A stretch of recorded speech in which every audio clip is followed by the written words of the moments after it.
دۆخی ئەو دۆخی ڕابردوو بیستمان و بینیمان دەرەنجامی باردۆخێکە کە ماوەیەکی دوور درێژە بەردەوامە دەتوانین بڵێن ساڵی 1992ەوە بەردەوامە نزیکەی 30 ساڵە ینی کەمتر لە 30 ساڵ بەردەوامە و ئەمە ئەوەی کە ڕوویدا دەرکەوتەی ئەم دۆخەیە یانی تەواجودی چەکداران یان گەریلاکانی پەکەکەی لەناو خاچی هەرێمی کوردستان و تەجاوزکردنی حدودە ینی پەڕینەوەی حدودە لەلایەن جەندرمەی تورک بە ناوی ینی لەناوبردننی پەکەکە لە ناو خاچی باشووری هەرێمی کوردستان و هاتنی پەکەکە بۆ ناو هەرێمی کوردستان بەپێی ئەوەی کە ئێمە دەبینین و لە شکل و شێوە ڕسمی هیچ ئیجازەیەکی بۆ نەگیراوە بەڵام پەکەکە احتیمال دەکات سەرەوەکە ئەمە خاچی کوردستان و شریعەتی هاتنەکان لە شریعەتی شۆڕجێڕی وەردەگرن و تورکیاش بە هیچ ئیجازەیەکی ڕسمی نهاتوە ناو خاچی عێراق و تەسەور دەکرێت تەنها لێک تێگەیشتن و زۆرێک لە ڕێککەوتنی لەگەڵ پارتی هەبێ و دۆخەکە زۆر ئالۆز بووە هەم پەکەکە زۆر هاتوتە ناو خاچی قوڵایی خاچی باشووری هەرێمی کوردستان و هەمیش تورکیا هێزەکانی تورکیا جەندرمەی تورک بنکە و بارگای زۆریان لەسەر خاچی هەرێمی کوردستان داناوە و باردۆخە ئەوەندە ئالۆز بووە ڕەنگە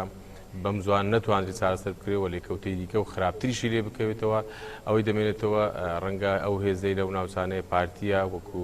گروپی ڕێپێدەر یان حزبی ڕێپێدەر کە زۆر باشە کاکسەر تورکیا 100 کیلومتر نهاتوە ناو خاچی هەرێمی کوردستان بەڵکو زیاتر لە 100 کیلومتر هاتە ناو خاچی عێراق و لە باشقا ئێستا بوونیان هەیە بنکە و بارگایان هەیە بنکەی چاودێریان هەیە دەیان بنکەی استخباراتیان هەیە و بە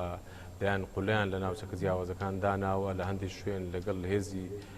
بڵێن پێشمەرگەی پارتی چاودێری ناوچەکان دەکەن جم و زۆری پەکەکەوە گرفتەکە لەوەدا بوونی تەواجودی پەکەکە و بوونی تورکیا لە ناو خاچی هەرێمی کوردستان ینی دەگەڕێتەوە بۆ ئالۆزیەکانی ناو هەرێمی کوردستان دەگەڕێتەوە بە سەردەمی شەڕی ناوخۆ و ینی دەسوەردانی دەرەچی لە ناو هەرێمی کوردستان و پارتی ڕەنگە ئەو کاتە بە ناچاری بۆ درێژەدام بە بەردەوامی خۆی هەندێک ڕێکەوتن لێک تێگەیشت لەگەڵ تورکیا کردووە و ئەمە وای کردووە ینی ئەو گرەی لە دەستیان بخەنە دەمیانەوە ئێستا ئالۆز بۆ پێیان چارەسەر ناکرێت کورتیەکەی ئەوەیە پارتی ئێستا جیرۆدەی باردۆخێکی زۆر خراپ بە ناوچەکە هەم جیرۆدەی تەواجودی پەکەکە بووە پەکەکە ئاسانیە دەرکردنیان و قەناعەت پێهێنانیان کە لەو ناوچانە بکشێنەوە و دەیان شوێن هەن بەڵکو لە دەیان زیاتر ینی دەتوانین بڵێن پەکەکە لە نزیک پێنجێنەوە تەواجودیان هەیە تا دەگاتە زاخۆ ینی بە درێژایی ئەو سنوورە دوور درێژەوە لەناوە لە قوڵایی خاچی هەرێمی کوردستانیش پەکەکە بزودی هەیە ینی ئێمە کە باسی بوونی پەکەکە دەکەن دەبێ باسی نزیک ئاکرێ بکەین دەبێ باسی حتا لە ناوچەکانی سنووری پارێزگای سلێمانی لە هەندێک شوێن ئێستا ینی هاتوونەتە قوڵایی ینی ئەو هاتنە قوڵاییان ئاسان نییە معاملەکردن لەگەڵ دۆخەکەەوە بۆ پارتی دیسان تەعاملکردن لەگەڵ تووشیاش ئاسان نیە ئێستا تورکیا لە دەست پارتی دەرچووە ینی لە دەرەوەی ڕێکەوتنەکان ڕەنگە کە پارتی هەیەی تەعامل دەکە بۆیە پارتی لە ماوەی چەند ڕۆژ ڕابردوو زۆرێک لە میدیای خۆیان زۆرێک لە نیگەرانیان پێوە دیارە ئەوە معنای ئەوەیەکەوە جمجۆلەکانی تورکیا لە دەست پارتی دەرچووە پارتی بۆ نیگەرانە و هەستیش بە ترس دەکەن هەر ئەوە نییە لەوە نیگەران هەست بە ترس دەکەن ئەو بوونی تورکیا لە ناو خاچی هەرێمی کوردستان بوونی کە بۆتە مەترسی لەسەر قوارەی هەرێمی کوردستان و ئەگەر مەترسیەکە لەسەر قوارەی هەرێمی کوردستان دروست بێ بەتاکید یەکەم لێکەوتە و دەرکەوتەی لە سنووری پارتی زیاتر دەکەوێت چونکە هێزی سەربازی تورک یان جەندەرمەی تورک لەسەر زۆر باش لەو زۆنەواتە کاکسەرتی پلامان کاتیشدا وەزارەتی پێشمەرگە ڕاگەیاندراوی هەیە کە وەزیرەکەی لایەکێتی نیشتیمانیە باز لەوە دەکات کە دەڵێت پەکەکە پشێوی دروست دەکات پەکەکە پێشمەرگە شەید دەکات کامەژ ڕاگەیاندراوی وەزارەتی پێشمەرگەیە بکەواتە پەکەکە بە چەکی قورس هێرش دەکاتە سەر پێشمەرگە بەڵام لەم بارەیەوە ئەڵێ چی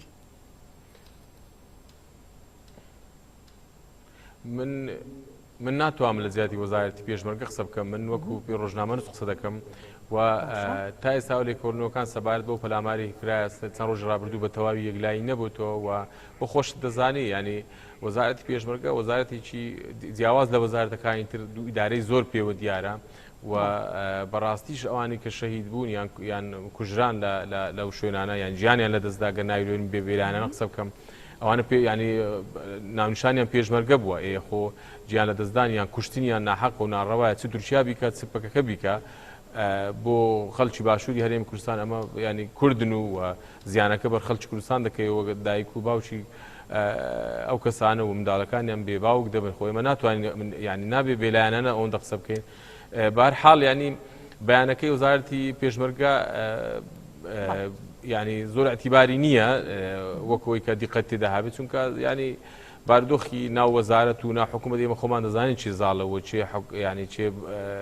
زیاتر هەژمونی بەسەردا هەیە دەبواە لێکۆڵینەوەکان دقیق بکرێن و یەکلایی بکرێن چونکە تورکیاش لەو ناوچانی کاوە پەلامار لێدراوە پەلاماری ڕۆژانە پەلاماری گوند وڵاتێ و پەکەکە لەو ناوچانە دەشێت تورکیا بێ ئەوە دەشێت پەکەکە بێ بەڵام بەیانێک لەلایەن کەنەکە دەرچووە ئێمە ئەومە تخواوی ئیزافە بکەم بەیانێک لەلایەن کەنەکە دەرچووە ئەو بەیان هەرکەس بیخوێنێتەوە ئاماژەیە کە پەکەکە پەلاماری ئەو هێزەی پێشمەرگەی داوە زۆر باشە کەواتە لە ئێستادا پەکەکە بازەوە دەکات کە دەڵێ دەو شوێنانەی پێشمەرگە پێشڕەوی بۆ دەکات 25 ساڵە ئەم شوێنانە شوێنی استراتیژی بنکەی استراتیژی ئێمەیە پێ دوایە بۆ لە ئێستادا پێشمەرگە وەک ڕۆژنامە نووسێک لە ئێستادا پێشڕەوی بۆ ئەم شوێنانە ئەکا ئایا ئەمە فشاری وڵاتی تورکیایە پێ دوایە یاخود هۆکاری تری لە پشتەوەیە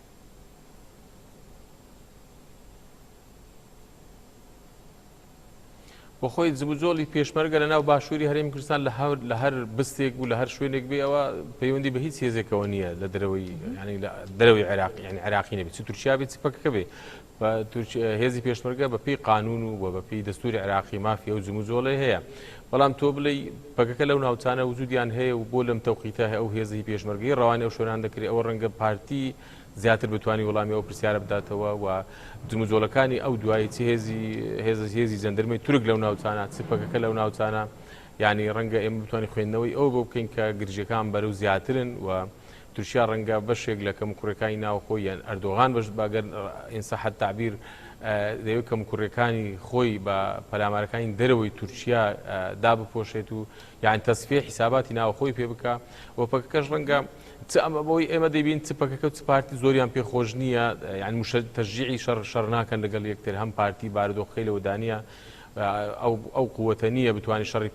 بکە هەمیش پەکە بەهۆی تەوازوی تورکیاوە و بەهۆی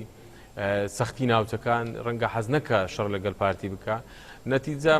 ئەوەی زۆر گرنگە پێویستە لایەنە سیاسیەکان بەتابێت پارتی و پەکەکە تێبگەن هەر کەسێک لەو ناوچانە شەهید بێ کوردە و نەتیجەکە زەرری هەردوو لایە زەرری ملەتی کوردە ینی دەبێت تێگەیشتنێکی قەومیانەیان بۆ بارودۆخەکە هەبێ و تورکیا بە بێگانە بزانن لەو نێواندا و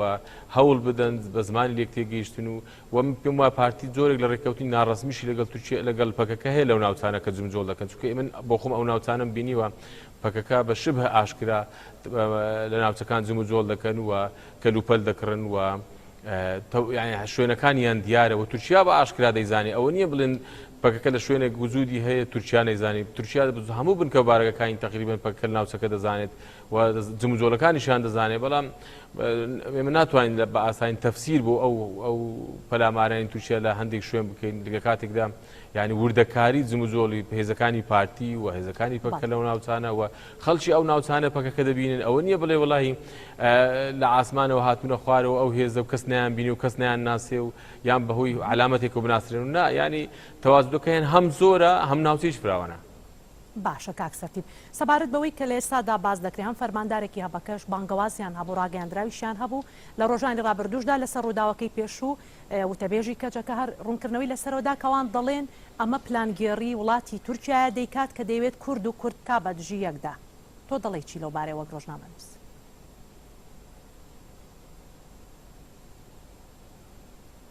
هەردوو لایەن پەکەکە و چ پارتی بەڕاستی لە ڕاگەاندراوی ڕسمیاندا ئەعلان ئێوەیان کردو کە دژی شەڕی براکوژین و شێکی باشیش دەکەن ئەگەر دژ بن بەڵام وجودی پەکەکە لەو ناوچانە ڕەنگە پێشەوەی وڵامی ئەو پرسیارە بدەمەوە ئەو لیژنە پەرلەمانیە کە سەردانی ئەو ناوچانیان کردووە هیچ قیمەتی نییە چونکە هەم پەرلەمانی کوردستان پەرلەمانێکی مردووە و هیچ دەسەڵات و نونەرایەتی خەڵکی کوردستان ناکات چ ئەوانەی کە لە پەرلەمانی عێراق شاتنەوە بە عێراق زۆر خاچی هەرێمی کوردستان بە عێراق نازانن لە هەندێک حاڵەتدا بەتایبەت لەو پەرلەمانیان تورکیا و لە تەوازوتی پەکەکەش خۆیان زۆر بە ساحیبی ئەم وڵاتە نازانن و ئێمەش زۆر ئەحساس ناکەین کەم خاکە خاچی عێراقە وەکو ئەحساس بەرحاڵ ئەو لیژنە پەرلەمانی حەقوایە هەم تەوازوتی پەکەکە لەو ناوچانە تۆمار بکە و هەم تەوازوتی تورکیاش تۆمار بکە چۆن ئەو پەرلەمانی تارێ پارتی بە چاوەکانی خۆی قسە لەگەڵ خەڵک دەکە دەبینێتەوە پەکە لەو ناوچانە هەن ئەوهاش تورکیا دەبینێ خۆ ئەو شوێنە ئێستا ئەوان لێ تەواوزودیان هەیە کانی ماسی لە کانی ماسی دوو قەرەفۆنی گەورەی تورکیا لە بامەڕنی لە بن بامەڕنی ڕەزامەندی عێراق سەردانی هێزەکانیان کردووە لەو ناوچانەی هەرێمی کوردستاندا کە جێگیریان کردوون و بۆ ئۆپەراسیۆن هێناونیانەتە خاکی هەرێمەوە.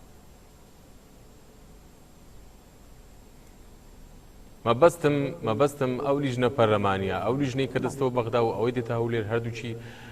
تۆمار بکەن تورکیا هەیە و پەکەکە شەیە یان هەر ئەوە نییە بڵێن پەکەکە پەلاماری ئەو ناوچەیدا خۆ ڕۆژانەش تورکیا پەلاماری ئەو ناوچانەدا بۆ ئێمەمانان لە خەڵکی وەکو خەڵکی هەرێمی کوردستان کوشتنی هاوڵاتی لە هەرێمی کوردستان کوشتنی پێشمەرگەیەک شەیدکردنی بۆ ئێمە هەر شەید بوون و خەسارەتە یعنی ناکرێ ئێمە لایەنیش سیاسی تۆمەتبار بکەین بەڵام دەوڵەتێکی داگیرکرد تۆمەتبار نەکەین بۆ ئێمە بێ وەکو یەک تەماشا بکەین بەرحاڵ مەسەلەی پیلانجێڕی تورکیا دەوڵەتێکی داگیرکەرە بۆ خۆی باکووری کوردستان داگیرکرا وڵاتێکە بە ئاشکرا نەک تەنها ئەوە تا دژی هەرێمی کوردستانە و وەخادەوە خاچی هەرێمی کوردستان داگیر بکەوە ڕۆژانە بە ئاشکرا ئەو لێ دواندن بەڵکو کورد لە تورکیا لە ژێر هەڕەشە و فشار و چەساندەویی گەورەدایە ئێمە پێویست ناکات ئەو دەستەواژانە یان ئەو بیرۆکانە بینە پێشەوە بڵێن تورکیا پیلانجێر دەکات تەبعاً پیلانجێر دەکات تورکیا دەعاقلیەتی شۆڤینی زاڵە بەسە بیرکردنەوەی یعنی جیاوازی نێوان تورکیا لەگەڵ هەموو ئەو وڵاتانی کە داگیرکەری کوردستان ئەوەیە کە عقلیەتی شۆڤینی تورک لەسەر مستەوای کۆمەڵایەتی تەواجودی هەیە یعنی تۆ هاوڵاتیەک لە تورکیا کورد باشووری کوردستان کە لە تورکیا بەس بزان کوردە مۆڕێ لێ دەکەن ئەو ڕۆژە چەند ڕۆژێک بڵێت لە هاوڵاتیی لە عایلێکی کوردیان نەدا لە تورکیا جاتیزای ئەوە لە نخبەی سیاسی تورک کە زۆر دژی کوردن پێیان وایە کە ملەتێکی بێگانەین ینی بە هەموو شێوازێک دەمان سەوسێنەوە تەنها لە ناو تورکیانە و ئێستا هاتوونەتە ناو باشووری هەرێمی کوردستانیش ئەویشە دەکەن یعنی خەتایەکە ئەوەندەی ئەوەندە تورک نییە تورک وازەحە ملەتێکی شۆڤینین و کەمینەیەک نەبێت کە لە تورکیا باسی مافی مرۆڤ دەکەن هەموو یعنی حیزبە سیاسیەکانی تورکیا هەمویان عقلێتی شۆڤینی زاڵە بەسەر بیرکردنەوەیاندا خەتایەکە لە ئێمەوانەری کوردە کە ئێمە ناتوانین یعنی ناتوانین بەیەکەوە بژین ناتوانین بێکەوە چارەسەری مشکلەکانمان بکەین یەکگرتوو بین هەموو ینی هەندێک جار بیر دەکەیەوە لە ساڵی 1921 و 23 لەو ڕێکەوتانێ سیڤەر ساکیزبیکۆ لۆزان کراوە قسە لەسەرەوە کراوە کە کورد دەتوانێت خۆی بەڕێوە با دەتوانێت پرسێک بە کورد بکرێ ینی حەقی کورد بە زۆرێک لە جۆرەکان پارێزری هەرچەند جێبەجێ نەکرا کە دەبین دوای 100 ساڵ ئێمە ناتوانین یعنی لەو ئەو کاتە ینی ئەو داگیرکەران کە بە وڵاتانە منتیقی کۆلۆنیالی بوو پێیان وا بکە ملەتی کورد ملەتێک نییە بتوانێت خۆی بەڕێوە بە دوای 100 ساڵ ینی ئێستا 100 ساڵی بەڕۆ فعلەن ئەو قسەی ڕاستە یعنی ئەو قسەی کە بەر لە 100 ساڵ کراوە سەبات بە هەرێمی کوردستان بە خاچی کوردستان قسەکە ڕاستە نخبەی سیاسی لە هەرێمی کوردستان نخبەی بەڕێوەبردنی ملەتێک نین ئەوە تا لە ینی موچەمانە حکوومەتێکی خراپ و ناشەفافە خەڵک لە ملەتەکە لە حکوومەتەکە بێزارە عیلاقاتمان لەگەڵ بەغدا خراپە تورک لە ناو خاچی هەرێمی کوردستان جم و جۆڵ دەکا ینی ناتوانین نەمانتوانیوە یعنی دوای 2023 بەینێک باسی ناوچەی ناکۆکمان کردی بجێڕنەوە سەر هەرێمی کوردستان ئێستا باسی ئەو قەزیەش داکرد نخبەی سیاسی قەزیەی قەومی کوردی لە قەزیەیەکی تاریخی ملەتێکی چەوسێنراوە بۆ بەچی بۆ بە دابینکردنی شەڕ و ململانەی لەگەڵ لەناو پەرلەمانی عێراق بۆ دابینکردنی چەند میلیارد دینارێکی ئیزافی بۆ ئەوەی موچەی پێدابی بکەن یعنی ئێمە نەمانتوانیوە هیچ بکەین دا بۆیە ئەوەی کە وەکو پەکەکە یا تورکیا ناوخاچی کوردستان جموجۆڵ دەکات دەرهاویشتەی دۆخێکی دیکەیە کە 30 ساڵە بەردەوامە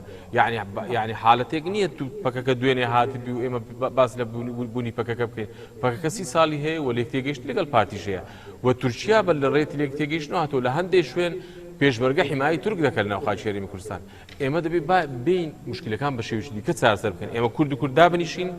بێکەوە بیرکەینەوە مشکلەکان چارەسەر بکەین پەکەکەش بێنین دای بشێنین خۆی من ناکرێ ئێمە عیلاج بەسەر پەکەدا فەرز بکەین پەکە شێرزیش سەگدارە و ڕەنگە بیرکردنەوەی هەندێک ڕادیکالیان هەبێ و هەندێک عەقلیەتی قەومی توندیان هەیە ینی باس لەوە دەکەن کە خاچی باشووری هەرێمی کوردستانە بەڵێ خاچی کوردستانە بەڵام وەرن با بێکەوە دانیشتن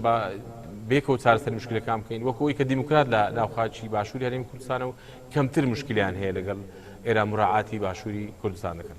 بەڵێ سپاس بۆ سەرتیب جەوهەر ڕۆژنامە نۆز لە ناوینی ڕۆژ بەشدا